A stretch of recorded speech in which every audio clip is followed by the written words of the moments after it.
皆さんこんばんは。バーネコマタヤナライです。いつも番組をご視聴ありがとうございます。今回はアサヒビールさんより発売する日課ウイスキーの新ブランドの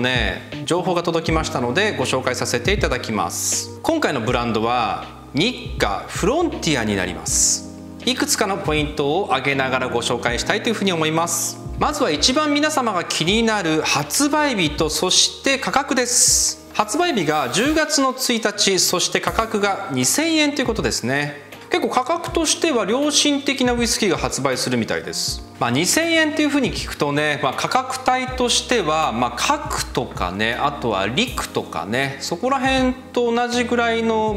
レンジなのかなっていうふうに思います。でもよく見てみたんですけど、やっぱ気をつけなきゃいけないのは今回のフロンティア 500ml なんですよね。だから価格としては2000円と聞くと安いじゃんっていうふうに思うけども、普通 700ml だからちょっとだけ割高感がある。でも全体的にはそんなに高いという印象は受けませんね。では続いてどんなウイスキーなのかっていう話なんですけどもこれちょっと情報を見ながらちょっとお話しさせてください。キーモルトの余市ヘビーピートモルトが香り高くスモーキーな味わいを実現。なるほど。キーモルトに余市のヘビーピートモルトを使用してるってことですね。これ結構セールスポイントな気がしますよね。余市っていうとやっぱりもちろんライトピートモルトも作ってるしノンピートモルトも作ってるんですけど、やっぱりヘビーピートモルトの印象が皆様も強いんじゃないでしょうかね。こういう風に歌われるとヘビーピートが香るウイスキーをどうしても期待しちゃいますよね。そしてざっくりまとめたんですけども、こだわりのポイントって3つかなと。ノンチルト、そしてモルトの比率、そして度数ですかね。これも僕説明してもいいんですけど、初心者の方っていうのは僕の説明があんま上手じゃないんでちょっと見ていただいた方が早い気がするんで、これもちょっと作ったの貼っときますから是非ご覧ください。最初に言ったノンチルフィルター、ノンチルって言ったりもするんですけどもここに書いてある通りですね。そして続いてはモルト比率。モルトとグレーンの比率ですが、モルトの比率がグレーンを超えるとのことです。51% 以上がヘビーモルトだよってことなんですよね。確かにセールスポイントの一つかもしれません。結構スモーキーで余市を感じるかもよってことです。でも同社が扱うブラックブッシュなんていうのはモルト比率 70% 以上なんで、必ずしもモルト比率が高いからすごいっていうわけではないかもしれない。で飲んでみないとその飲み応えはちょっと分かりませんよね。そして最後に度数。48度か、ちょっと高めですね。これでも僕は好きですね。度数が高い方が割り水が少ないんで味わいとして力強いんですよ。味わいが濃いというかニートで飲む上級者の方は度数が高い方が好きな方多いんじゃないでしょうかね。ここにも書いてありますけどもハイボールにしても濃ければ自分でさらに炭酸を入れて調整すればいいだけですから。では続いてテイスティングノートに行きましょう。じゃこれもちょっと読みながら表を見て解説をします。まずは香りです。樽熟成香とマーマレードを思わせるフルーティーさ、しっかりとしたモルト香と心地よいスモーキーが広がる。なるほど。スモーキーはもちろんだけど甘みがあって柑橘のフレーバーがするのね。そして次は味わい。スムースでコクのある飲み口、熟した果実の甘さをピートのビターが引き締める。なるほど。そして最後余韻。柔らかなオークを伴い甘さが続く。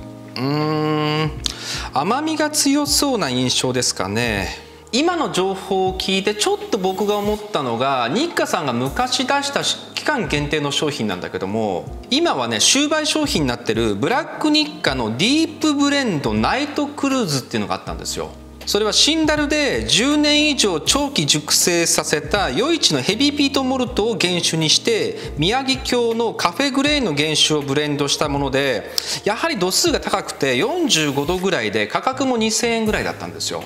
ただ今ではプレカがついて1万5000円ぐらいで取引されてる商品。これが結構今回発売するフロンティアとちょっと似てるかなっていうふうに思うので、皆様はオークションで高い商品を買わず今回の商品を待ってで2000円ぐらいで買った方がいいんじゃないかなっていうふうに個人的には思います。また日課のワールドブレンデッドとして思い出すのが日課のセッションかな。これとどう違うのかっていうのもね、これも表をちょっと使って説明させていただきます。この日課のセッションっていうのは、これを見ていただければ分かると思うんですけども、ブレンデッドモルトウイスキーということなんです。だからグレーンが入っていないんですね。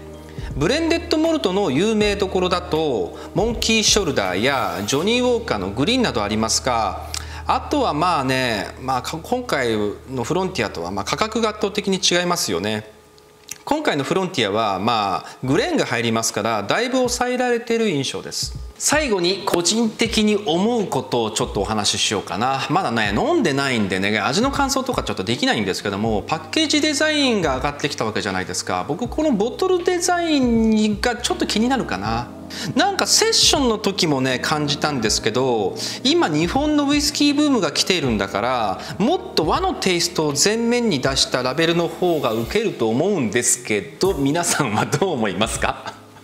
なんかねセッション悪いお酒じゃないと思うんだけど、なんかあれボトルがちょっと青かったりするし、なんかウイスキーじゃなさそうな感覚があるんですよ。だからいまいちちょっとボトルデザイン的に僕はあんまりそそられないんですよね。今回のフロンティアの方がボトルを見るだけだと、セッションよりは個人的には気に入ってはいるけども、もうちょっとね日課さんらしい和名だったり、あとこれはね現物を見てないんでわからないんですけども、これは透明なシールを貼ってるのかな、それともねスクリーン印刷なのかな。スクリーン印刷とかセラミック印刷って結構高いんで、普通に和紙ベースでシールを作ってそれをボトルに貼り付けた方が、価格としても安く済むんですよね。なんかすいません、発売前に僕がケチつけてすいません。これは僕の感想です。でもね発売したら早速飲んでレビュー動画も投稿したいというふうに思ってますんでね、発売楽しみにしています。いかがでしたか？今回はフロンティアの情報が入ってきたので、皆様と一緒に情報共有をさせていただきたいと思い、急遽動画を撮りました。また来週も楽しい動画お届けします。どうぞお楽しみに。じゃあまたね。